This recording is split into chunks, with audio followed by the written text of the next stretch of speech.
is arising in our souls. We gather here together to hear again the words of Reverend Dr. Mark Morrison Reed. The central task of the religious community is to unveil the bonds that bind each to all.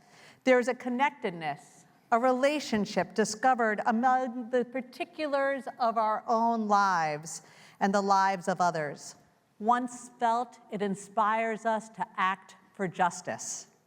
It is the church that assures us that we are not struggling for justice on our own, but as members of a larger community.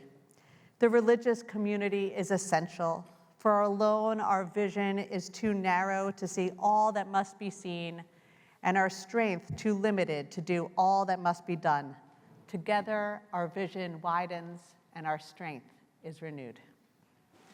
On this Generosity Sunday, we recognize that it takes all of us and each of us, hand in hand, stone by stone, to create this sacred home together.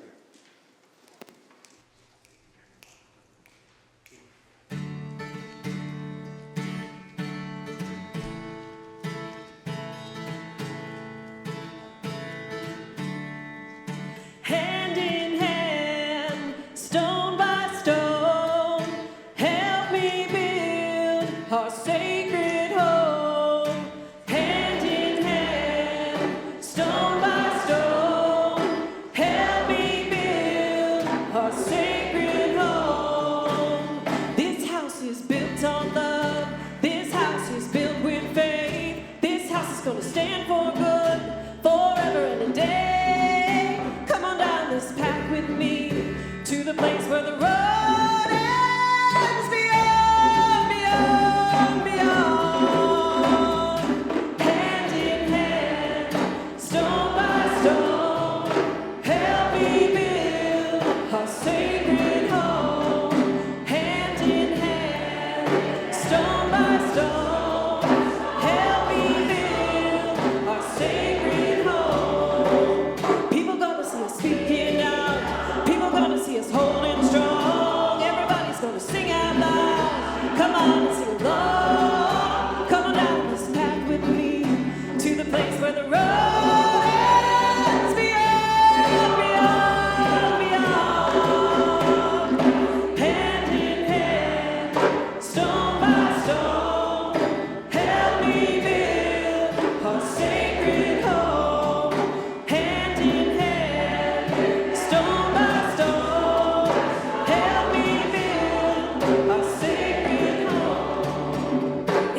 Of the open mind, it's the church of the loving heart, it's the church of the helping hand. Everybody plays a part. Come on down this path with me to the place where the road ends beyond, beyond, beyond. Hand in hand, stone by stone, help me build our sacred home. Hand in hand, stone by stone, help me build a sacred home. I don't need to be afraid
Greetings, and welcome to All Souls Church Unitarian, where diversity, equity, inclusion, and accessibility are alive and well.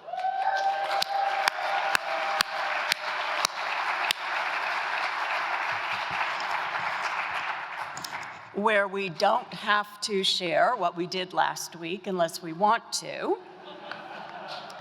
and where we can share our pronouns.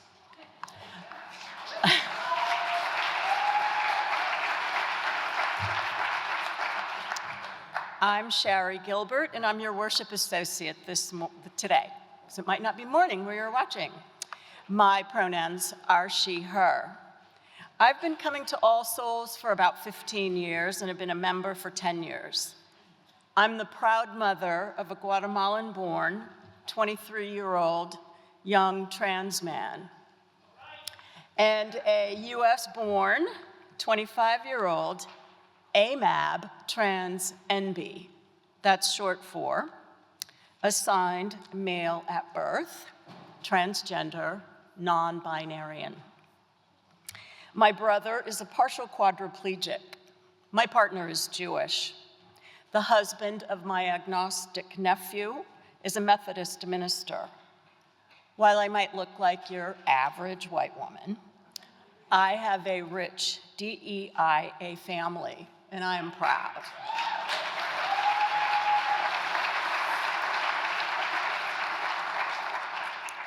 But I'm scared. I'm angry, and I'm scared that my kids, my brother, my partner, my nephew, and his husband are threatened by the mind-boggling bans. So many bans. It feels impossible to keep track.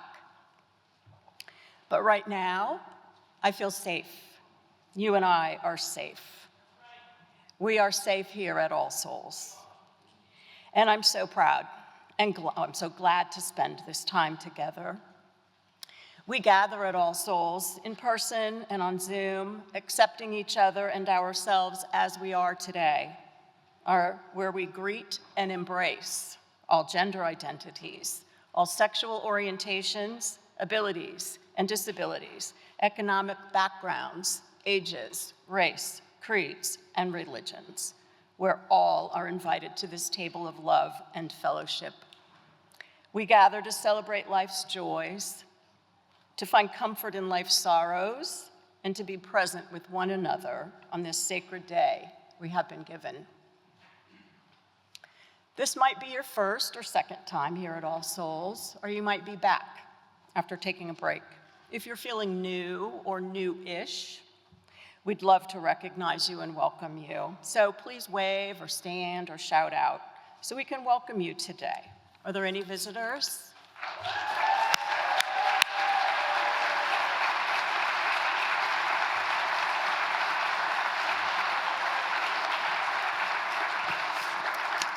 We are so glad you're with us today, and welcome. I'd like to turn everyone's attention to the connection card enclosed in your order of service and posted on the chat. Please read through all the many actions and consider participating with fellow congregants. If you'd like to stay informed about upcoming events, spiritual offerings, and community gatherings, subscribe to our weekly newsletter by checking the box underneath your name here on the connection card. And please let us know how you're doing, how you're really doing. This card is our means of hearing from you and staying connected with you.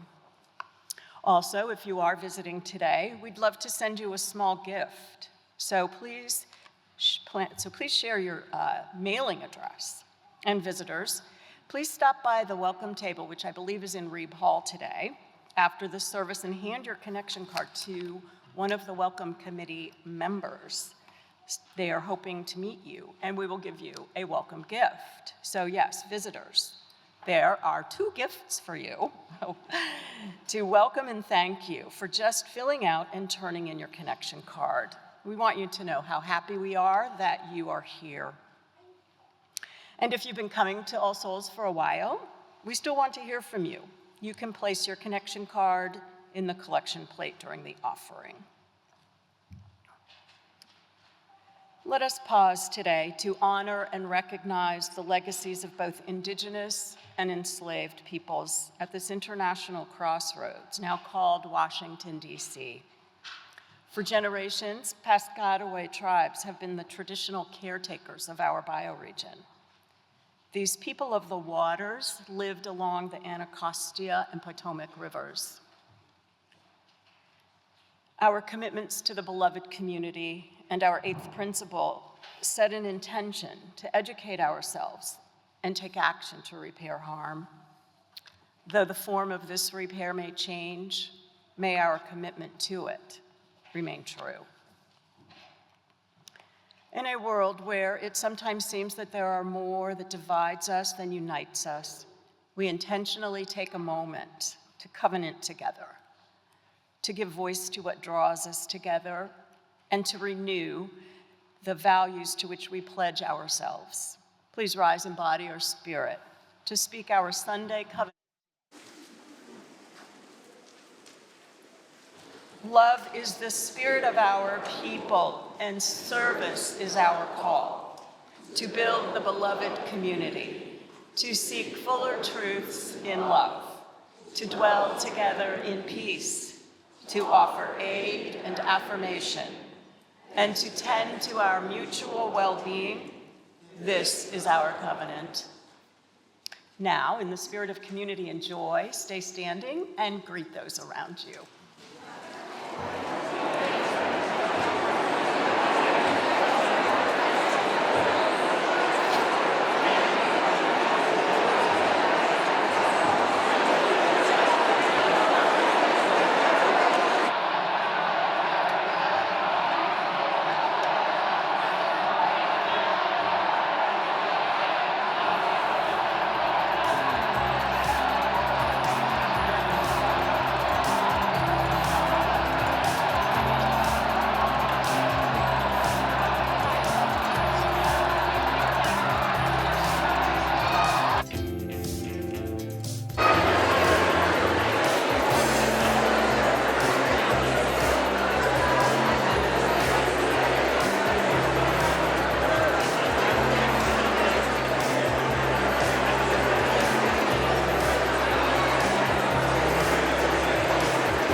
Good morning, All Souls, and hello wherever you're joining us. I'm Reverend Anastasia, one of your ministers here, and it is my delight to add my welcome to those you've already received. So thank you for joining us this morning. And I am going to invite my young friends to come up so we could explore together what is in our Wonder Box. It encapsulates our sense of curiosity and mystery and inquiry and wonder.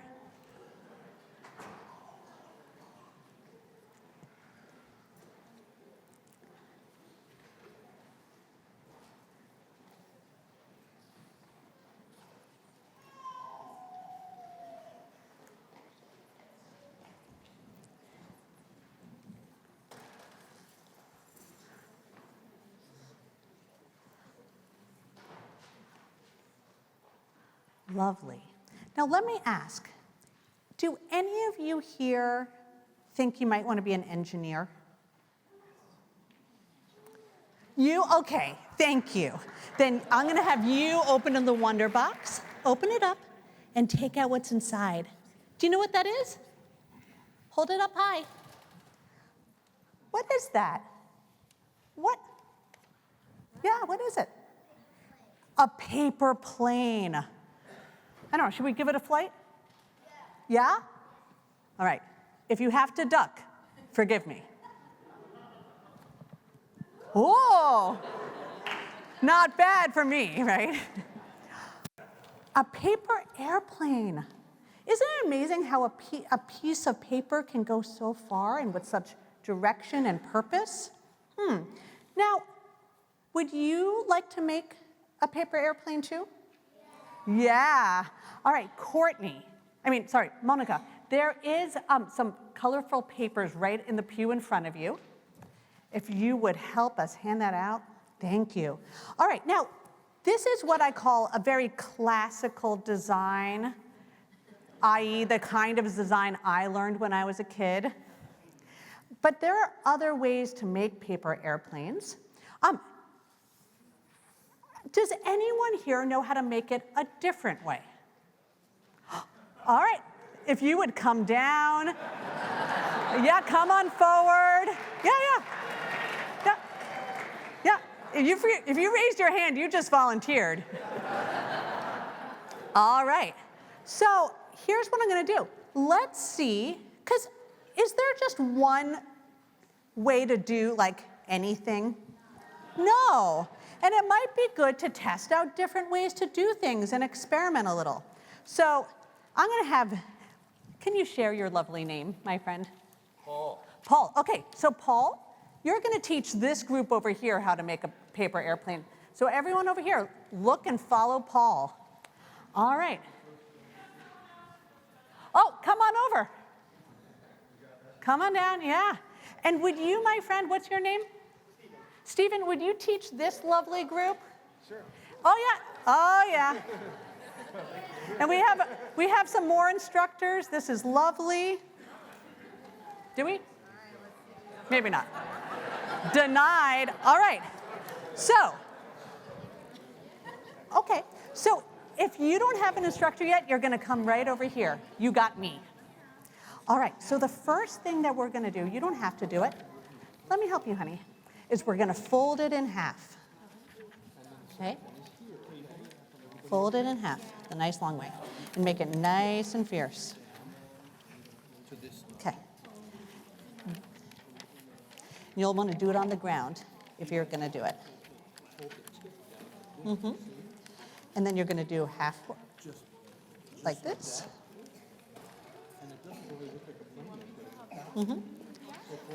And like this. All right. Yep. And we could help our friends too. Okay? Nice and nice. And push it hard on the creases. All right. You got another one. Okay. Then when you got it, you're going to flip it over. Okay, flip it over and fold it like this. And then fold it like this. Yes, very good. Yep. And you're gonna fold, now you're gonna take this side and fold it down so it meets the other at the tip over here like this. And squish. So I'm gonna show you like this and push it down. Yes, like that. And this, and like this. And push all the way down nice and then flip it over and do the other side. And then one more time. So like this. And like this. Nice and fierce. And like this. Now we lift the wings up. And one more time. And one more time. And then the other side too. Okay. Let me do your, can I do yours a little bit more? This one's not good. That one, you gotta fold it one more time. This was hard. Oh, whoa. All right. Oh, one more time. There you go. Now I open it up. Now you grab the middle. Very good. All right. Yes, sweetie. All right. How are we doing? We got some good ones here? All right, when we're ready, let's line up over here. Okay? This is called the test flight. You can keep them, okay? All right. Line up over here. Oh, sorry. Emily, can you help them line up across? Yep. Line up across. All right, grown-ups. Grown-ups, we're going to make a firewall, okay? Oh, If you want to do your play. that's me. That one's my play. All right. Oh, no, don't throw at our people. Throw at the piano. All right, yes. All right, we could go in some waves. Keep track of your plane. All right, 1, 2, 3, launch. Whoa!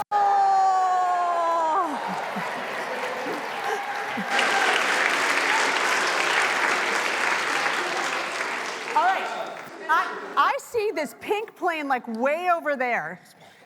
Oh, that. All right. All right. So, what did we learn by doing this? What did we learn by doing this?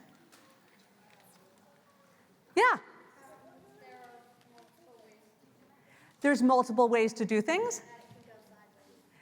Things can go sideways. Fire safety is important.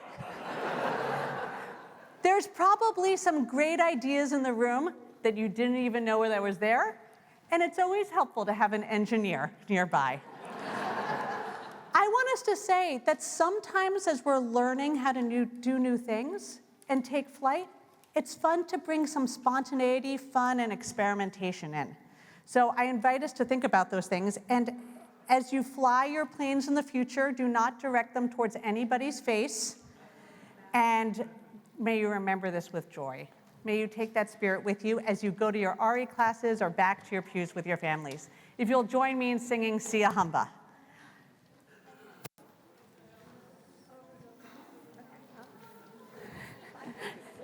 Thank you. Yeah. My plane's so good. Yeah, and you can keep it. We can get these. Yeah.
Good morning. We attended the developmental ministry startup yesterday, and one of the rules of All Souls was, when is it okay to clap? We can clap to see a humba. Yeah. My name is Tracy Hughes Trotter. My pronouns are she, her, and I'm so very happy to be serving as your liturgist this morning. I'm also wearing my other hat in the pulpit today as the executive director of this wonderful community that cares for all souls. Beloveds, it seems that the word uncertainty is becoming too small to capture the times that we are living through.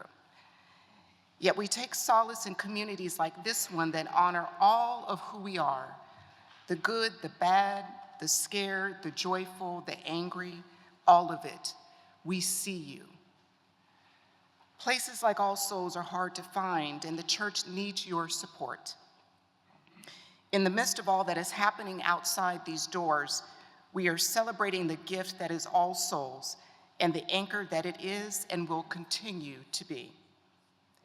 That is why we are celebrating Celebration Sunday today. Yes, we can clap, yes. It is the start of our annual giving campaign.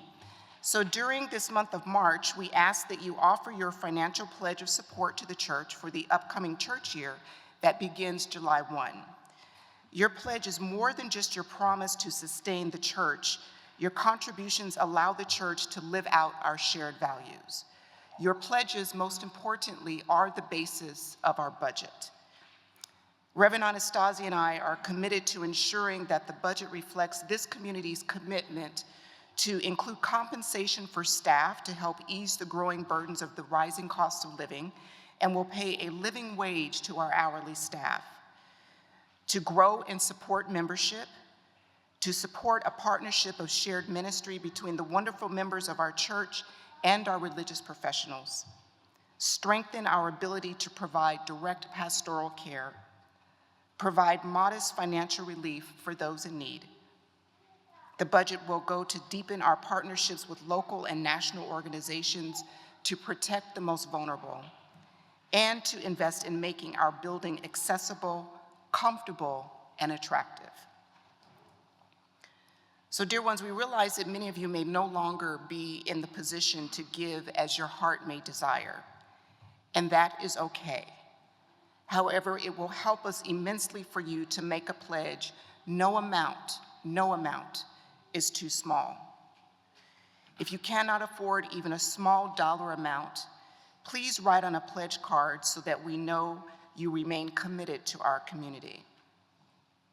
And if your circumstances are such that you can afford to give a bit more, please consider increasing your pledge. To achieve our vision expressed by our budget, we need an overall average increase of just 10%. We are thankful to all of those who have increased to meet this vision, or who have made a second additional, what we're referring to as an angel pledge, to replace lost pledges.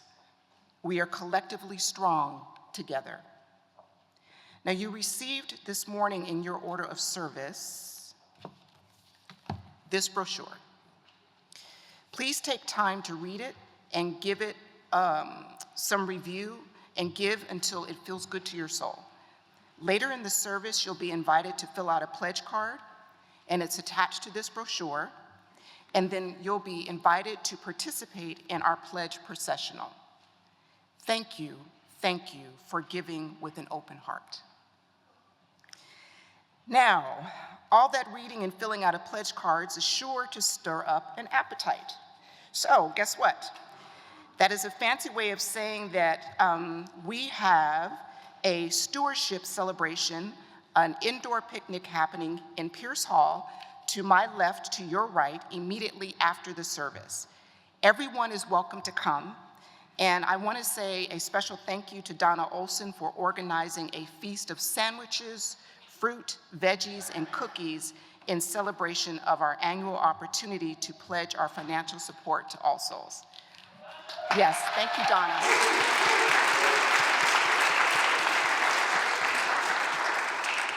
Now, just some logistics. If you're planning to attend the lunch after the service, please enter through the middle doors of Pierce Hall. Lunch is self-serve, so a couple of courtesies will apply. Please take one sandwich until everyone has had an opportunity to get a sandwich. There will be time to have another if there are more left. And if you touch them, please take them. Also, after the service, there's a volunteer maintenance extravaganza happening after the service. So that's just a fancy way of saying that we need help scraping some paint and changing some light bulbs. If you can roll up your sleeves for just a little while, look for Solomon Teklemakel, our facilities manager, and Tyler Dewey. Tyler, are you in the sanctuary? Yes, no? Or look for Tyler later. Look for Tyler Dewey. He's our assistant treasurer and an all-around Renaissance man here at All Souls. And whether you have handyman skills or just want to learn and come and hang out, feel free to walk around the building and you can see all of the needed repairs, and you're welcome to join the maintenance committee if you're so inspired. Finally, to our friends who are the faithful of Islam, Ramadan Mubarak. You're welcome.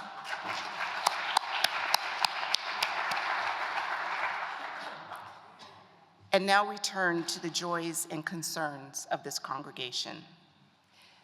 This week, we extend our love, light, and prayers to the memory of Mary Phillips. She was a member of our community who passed recently. Our care and condolences go out to Ben, Elizabeth, and Taylor Zitelli. Ben's mother, Suzanne Zitelli, died on Tuesday. Their family was able to gather to celebrate Suzanne's life, remembering her love of nature and theater and her devotion to her family and to her students. May love continue to hold them all. Let's send some light to Tom and Susie Woodard.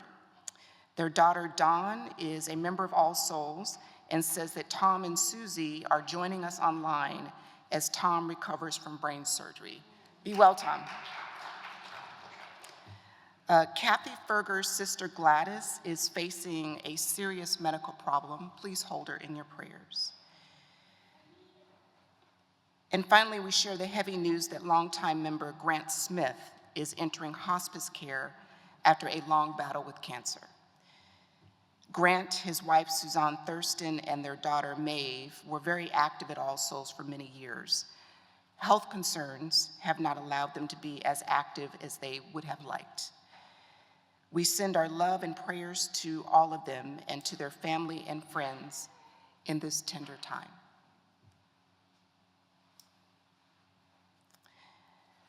I offer a prayer to you this morning, written by Lynn Cox. Creative Spirit, source of life and love, we give thanks for the beauty of this day and for the company of those assembled here.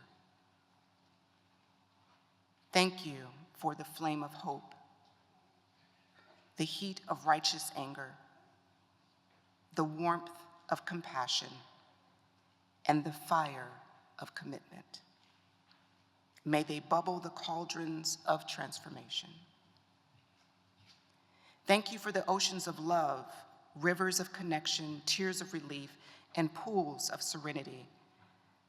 May healing waters flow over us and through us and among us, wearing down the sharp rocks of despair to bring joy in the morning. Thank you for the good earth beneath us, around us, and within us. May we take this day and to co-create a new realm of justice and beauty. Thank you for all of these and more.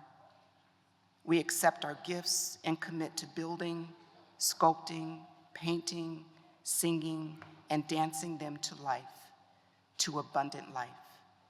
So it be. Blessed be, and amen.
Amen.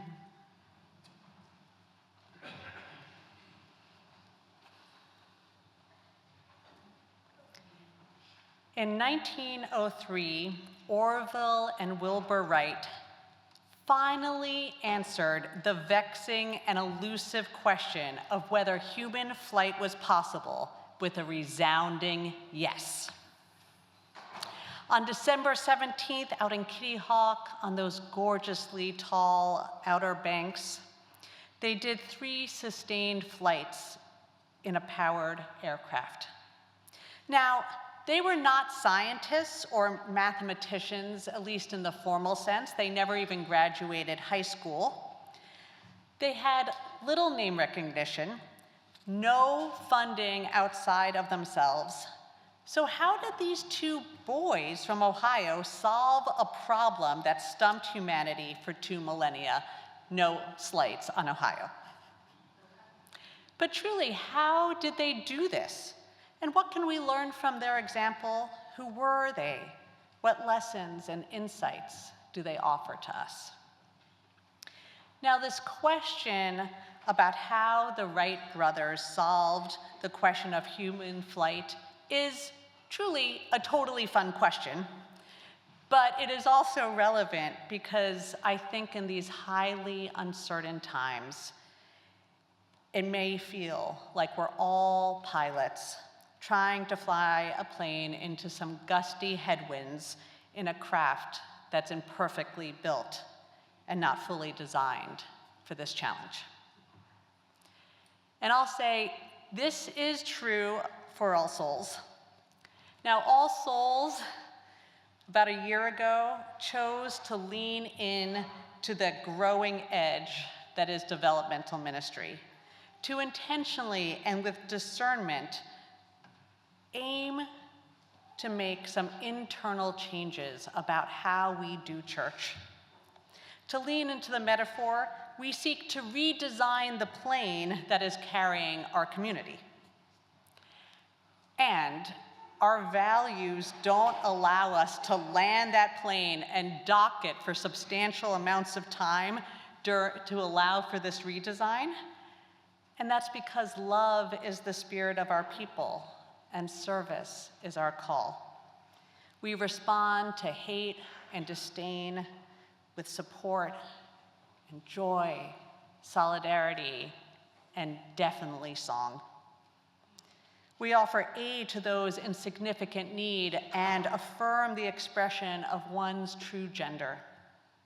We seek to discover and create beloved community which is inherently diverse, inclusive, and equitable.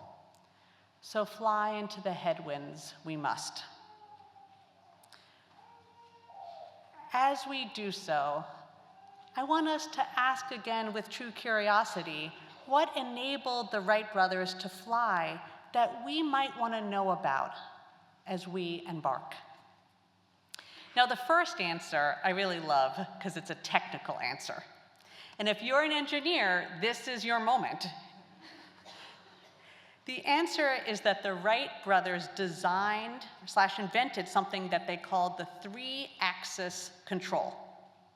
The 3-axis control is what allows pilots to control the direction of the plane while going into headwinds and to maintain equilibrium. To control the direction of the plane going into headwinds and maintain equilibrium. What we fundamentally need is to control our direction while seeking and achieving equilibrium. Here at All Souls, we control our direction through our partnerships, the strategies we adopt, and the commitments we make. And we are seeking equilibrium for All Souls, by which I mean balance and stability. That we are a community in balance across our multiple relationships and sustainable and stable in our systems. If you've been tracking what's been happening at All Souls, you will see that we are making investments small and large in achieving that kind of equilibrium together. The second insight offered by the Wright brothers is one about a person's fundamental character. Once the Wright brothers became famous, people would ask them, what allowed you to solve this problem that was considered so utterly unsolvable? And they would answer, well, you had to have our mom and dad and be raised in Ohio, which the historian David McCullough said was true. See, they were raised in a household in which the values of hard work and inquiry were instilled with them, along with just some solid, decent human values.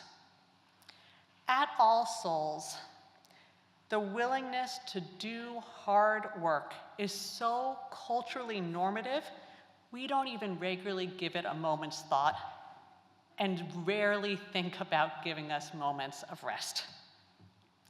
Inquiry is also one of our strong values, asking questions, analyzing, seeking information, and more information, and wanting to verify that information.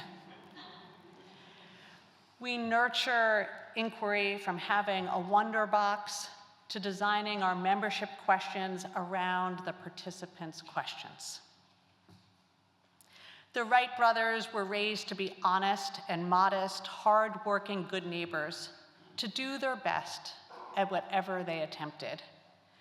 This is us too. Well, maybe not always the modesty part, but overall, this is us. Yesterday, Alan Johnson was telling me a story because he worked so long on the All Souls housing ministry, and how in the decades in which he was part of that, there were times when the residents in the neighborhood and the housing board and the other parties that be, and sometimes the church, would sometimes kind of be a disagreement. How do we work through? And they said, in the midst of all that striving to figure out what to do, All Souls was a place of solidness, of trust, of dedication. They knew we were here for them. The third insight from the Wright brothers: their father emphasized that their life must have a higher purpose. A higher purpose. Their father was an itinerant minister, and he was filled with a deep call and purpose that he passed along to his children. Now, the Wright brothers' purpose can be simply expressed. They wanted to fly. They were going to solve the problem of human flight. What is our purpose?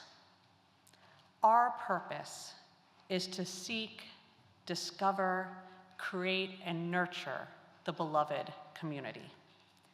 The beloved community is that experience of deep mutual connection and trust, unmarred by racism, inequality, or other oppressions. It is a homecoming to true belonging.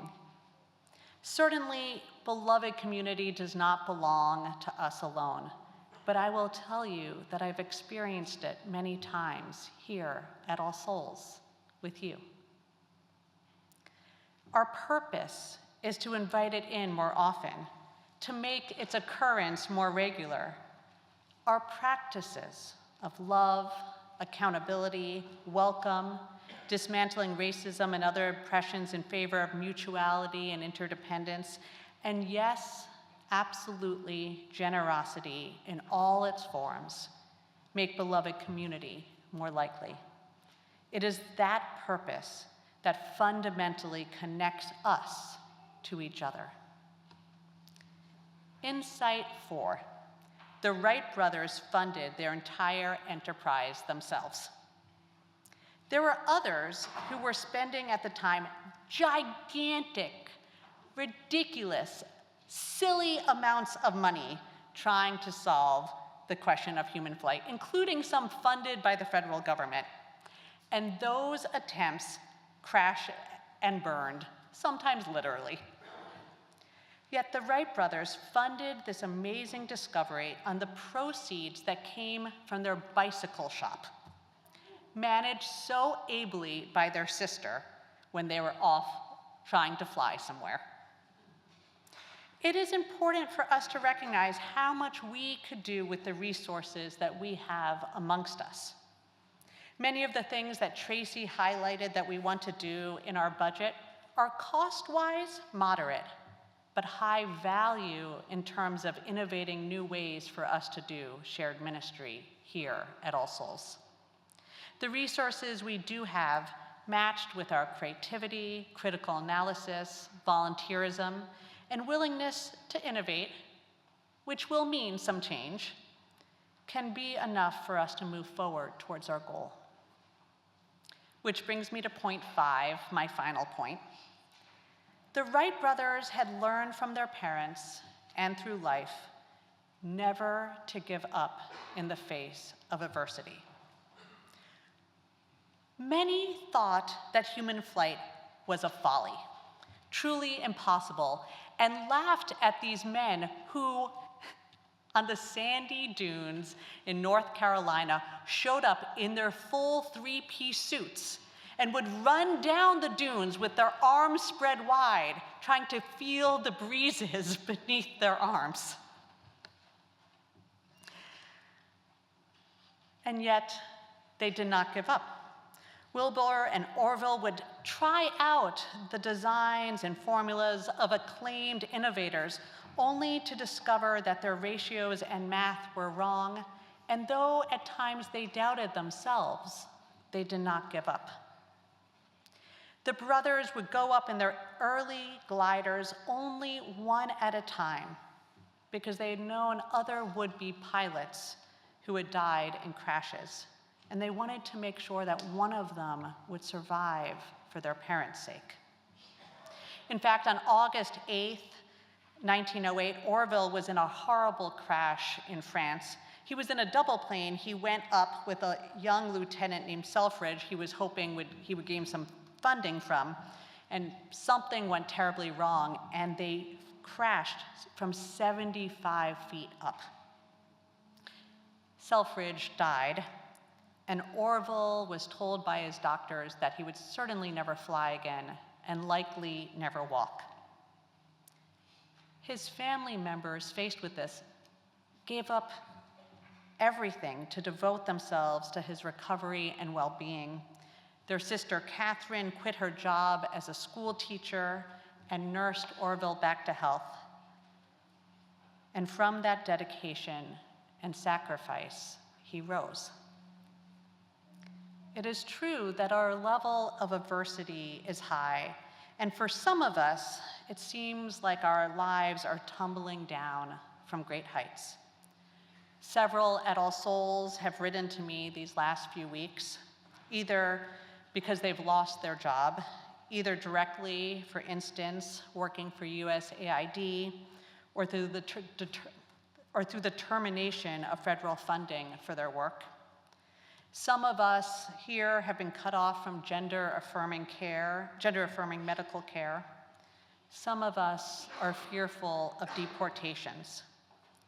We have to face this adversity by pulling together, and sometimes by choosing to make sacrifices for others' well-being. My dear ones, beloveds, as we fly into these headwinds, let us remember that we are not the first navigators of challenge or troubled times. Even here at All Souls, we've flown and risen before. Let us recognize that we can control the direction we head, that we have the tools we need for equilibrium here, that it is in our nature to work hard and do what we can, that we are devoted to the higher purpose of fostering beloved community, and that we don't need to have a silly amount of money to have enough abundance to meet our ends, and that we are people who persevere together.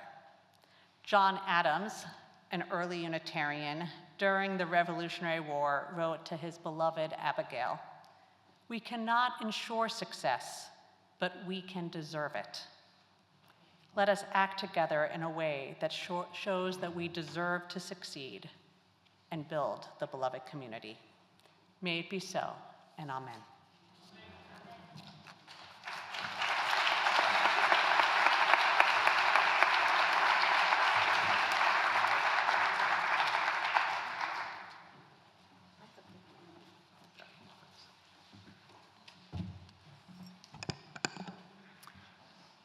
Hello, All Souls. I'm Joe O'Connor, and my pronouns are he, him. I'm 6'6½", and this is the first time I've been offered a step stool to speak publicly. I've been a member since September of last year, and I'm a member of the Stewardship Committee, and I'm here to tell you why I am pledging today, and I hope you will join me as generously as possible. Who I was when I got here a year and a half ago. I was a 66-year-old former ABC News producer and NPR station executive. and retired before my time without the savings I once thought were all but assured. Divorce can do that. I was an unchurched, recovering Irish Catholic agnostic with a craving to find a home for, wait for it, my soul.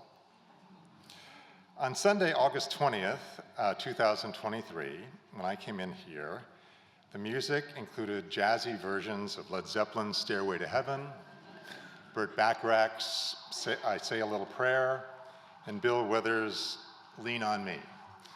All Souls is not my father's Oldsmobile. There was poetry by Caribbean Nobel Prize winner Derek Walcott, and worship facilitated by the bright blue-suited Ed Novak.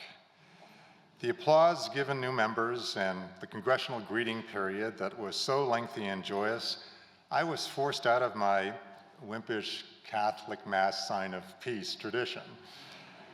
Kirsten Lodell was the preacher that day, and her sermon seemed written just for me, focusing on her very first visit to what she called this unicorn church, this justice-seeking, diverse in every way congregation, a communal place in which to connect to the sacred.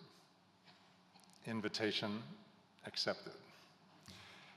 I touched the sacred by choosing a red Come Meet Me mug for coffee in Pierce Hall, through election, postcard, and phone bank campaigns by North Carolina door knocking, registration door knocking, voter registration door knocking, by joining a New Covenant group with a slew of young souls under 30 looking for generational diversity. Who knew?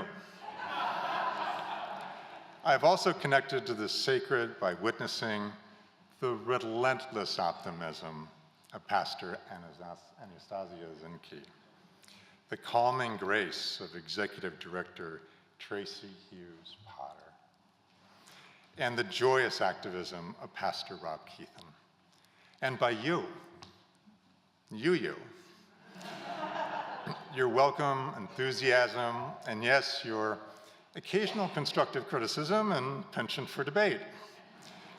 In Kirsten's sermon way back when, she asserted that there can be no personal transformation without spiritual growth. And you have afforded me that and so much more.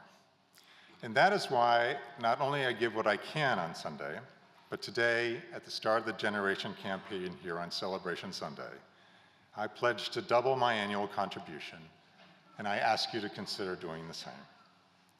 Since the election, the inauguration, and in particular, in the past few weeks, you may have noticed the pews getting fuller. After church coffee in Pierce Hall is getting crowded. The demand for All Souls to co-create positive change in our neighborhoods, in our city, in our nation, and most importantly, in ourselves, is accelerating. For the darker it gets out there, the brighter it gets in here. And I know in my heart, the brighter it gets in here, if I could paraphrase Dr. King, the arc of the moral universe accelerates towards justice. Amen. I invite you now, as the music plays, to take the time to make a financial pledge to the church.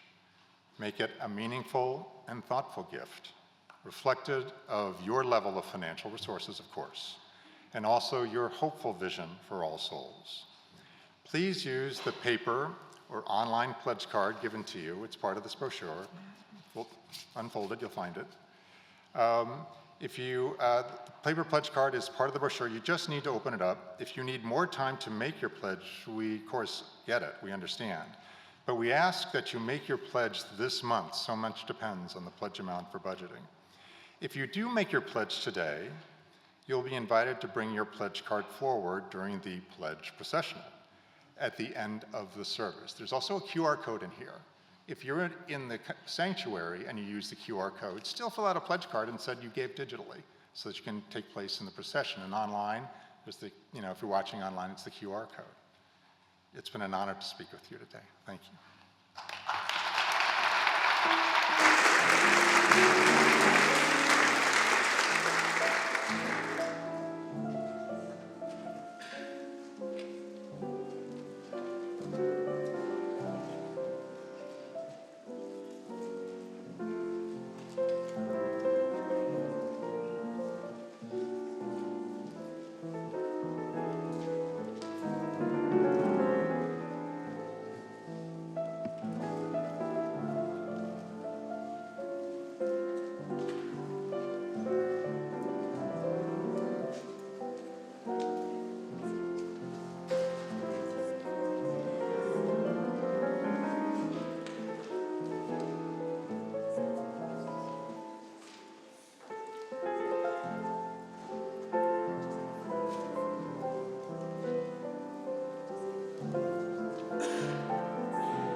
Recognizing the widespread impact of the administration on so many individuals and families in the All Souls community, our Share the Plate recipient for March will be a special emergency fund for federal workers.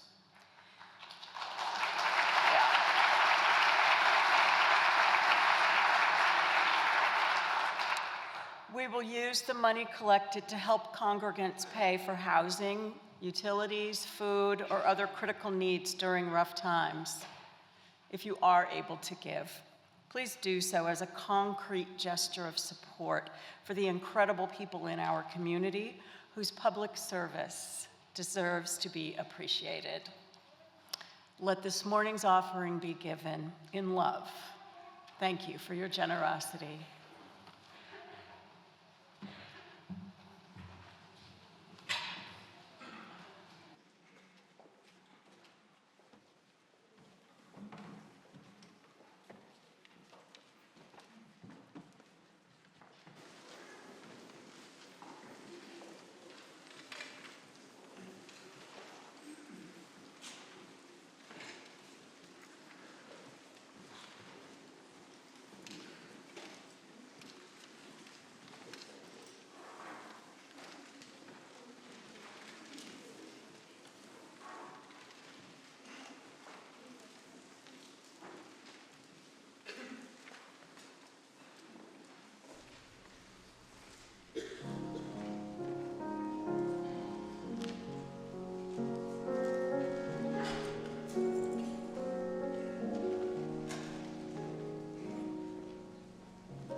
There is not just one person or a small group of people or even a large group of people upon which the sustaining of our community depends. That is the joyful responsibility that falls to each of us. To show the collective power of our contributions, we now invite you to be part of a pledge processional. So if you've made a pledge, I invite you to come and show it.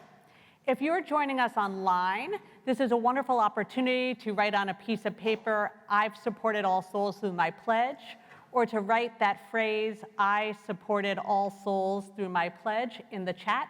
Or you could do the raise hand or the heart to show that you're participating that way. And our tech team is going to bring your faces on screen. So, oh, there we go. We got some celebrations going. Thank you, thank you.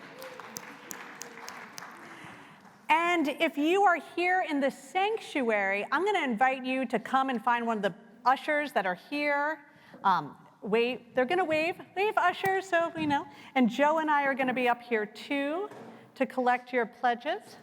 And so I'm going to invite you to come forward. If you pledged online, you can symbolize your paper pledge by just dropping the paper pledge in here. So I invite you now to come forward.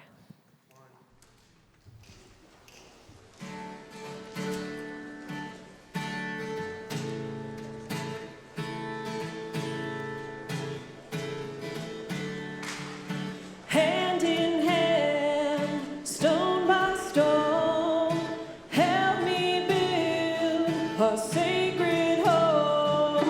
Hand in hand, stone by stone, help me build our sacred home. This house is built on love.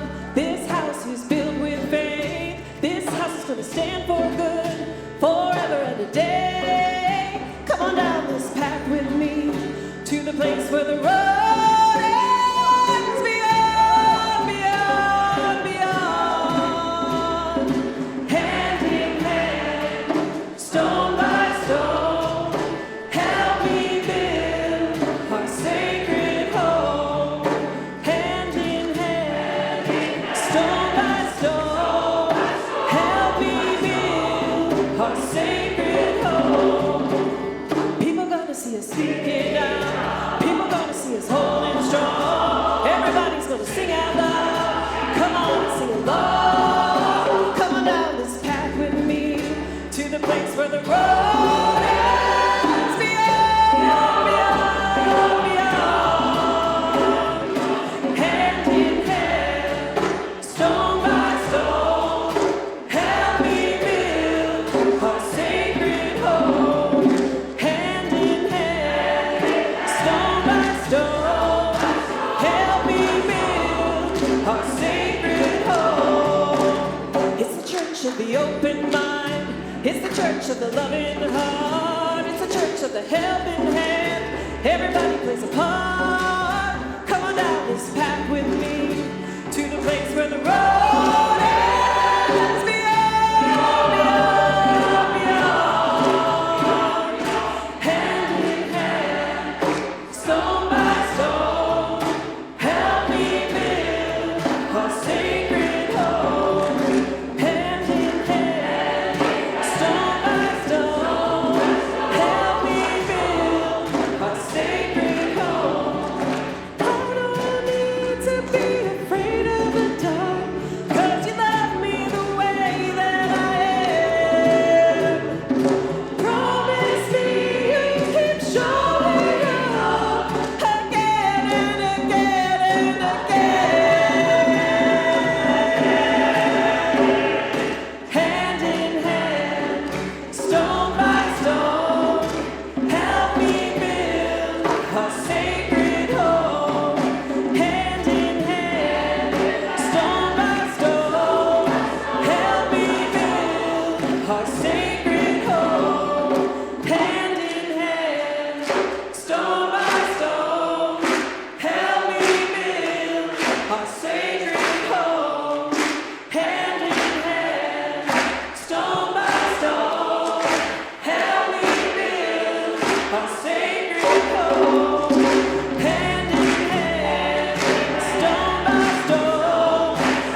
Your pledges are a tangible commitment to the mission and vision and people of this beloved community of all souls.